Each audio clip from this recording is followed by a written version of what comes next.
ಈಗ ಅದನ್ನ ಎಂಕ್ವೈರಿ ಮಾಡಕ್ ಹೇಳಿದೀನಿ. ಯಾರ ಗನ್ನಿಂದ ಬುಲೆಟ್ ಬಂದಿದೆ ಅಂತ ಹೇಳಿ ಗೊತ್ತಾಗಬೇಕಲ್ಲ.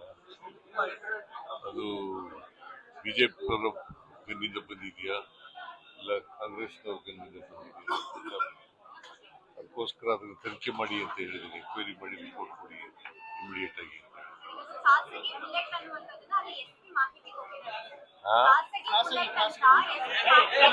ಯಪ್ಪ, ಈಗ ಸತೀಶ್ ರೆಡ್ಡಿ ಅವರು ಕೂಡ ಇಟ್ಕೊಂಡಿದ್ದಾರೆ.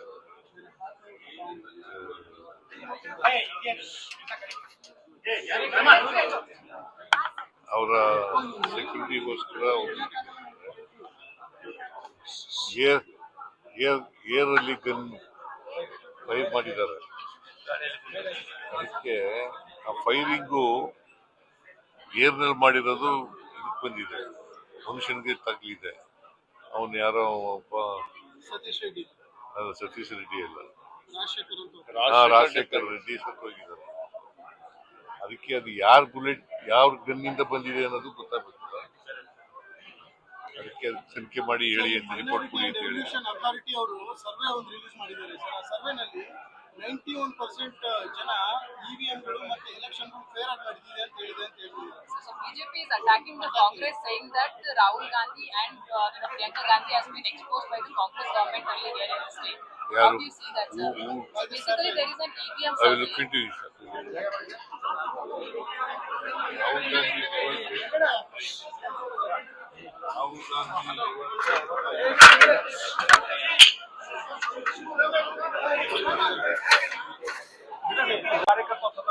ಈಗ ಅದನ್ನ ಎಂಕ್ವೈರಿ ಮಾಡಕ್ ಹೇಳಿದೀನಿ.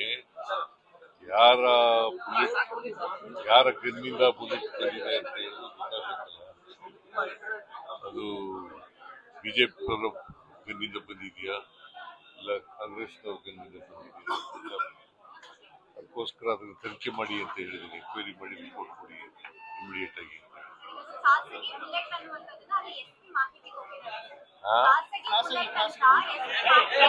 ಯಪ್ಪ, ಈಗ ಸತೀಶ್ ರೆಡ್ಡಿ ಅವರು ಕೂಡ ಇಟ್ಕೊಂಡಿದ್ದಾರೆ.